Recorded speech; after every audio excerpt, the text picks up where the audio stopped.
Tapi dok, ketika mungkin orang tua dokter sekarang ada, dokter bisa membayangkan nggak bagaimana suasana kebatinan mereka melihat dokter putranya yang penuh perjuangan dan sekarang sukses seperti ini? Ada bisa membayangkan jadi, dok? Proses yang kemudian buat saya secara pribadi ya, kehilangan orang tua itu seperti kehilangan orang yang menjadi penguat kita. Karena beliau selalu sampaikan, saya hanya bisa mendoakan. Sehingga yang saya berikan pun kepada beliau berdua pada saat sampai proses kemudian saya terpilih pun sebagai ketua ID, sebelum dan sesudah saya langsung lapor. Dan buat beliau, ya mungkin tidak secara langsung, wah saya bangga gimana, enggak. Tapi kelihatan memang sebuah kebanggaan yang itu bisa menjadi penguat bagi saya. Dan selalu doa-doanya itu selalu sampaikan. Setiap tahajud, saya selalu doakan kamu.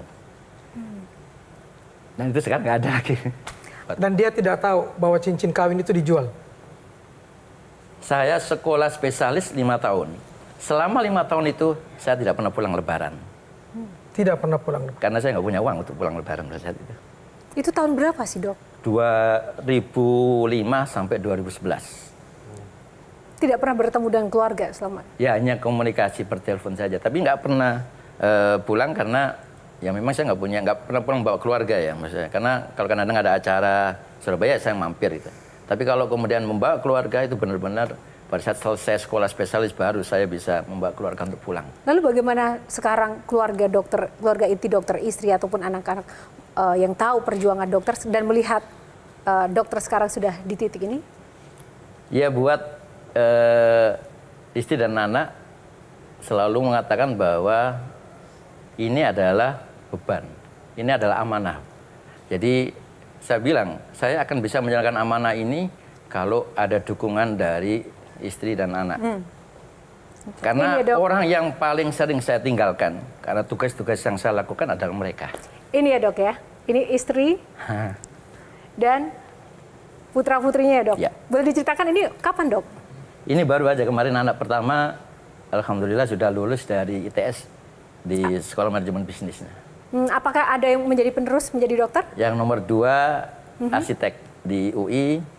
Yang nomor 3 alhamdulillah keterima di kedokteran meneruskan saya di Airlangga Surabaya. Ya saya sampai titik ini tidak mungkin kalau tanpa ada dukungan dari mereka. Dengan segala pengorbanan yang sudah dilakukan oleh istri dan anak-anak, ya saya harus katakan saya harus berterima kasih. Karena tanpa mereka saya tidak bisa seperti saat Pengorbanan ini. terbesar apa sih dok yang dokter merasa tidak akan pernah tergantikan gitu yang sudah dilakukan oleh anak-anak maupun istri? Waktu sebenarnya. Saya mungkin tidak bisa memberikan waktu yang banyak kepada mereka. Tapi saya harus katakan bahwa setiap proses yang ada di dalam kehidupan anak-anak saya harus ada. Itu ya. Tapi kalau untuk bicara volume, kuantitas waktu, saya katakan saya tidak bisa memberikan waktu yang banyak kepada anak-anak dan istri saya. Baik, tepuk tangan untuk dokter. Jelajahi cara baru mendapatkan informasi. Download Metro TV Extend sekarang.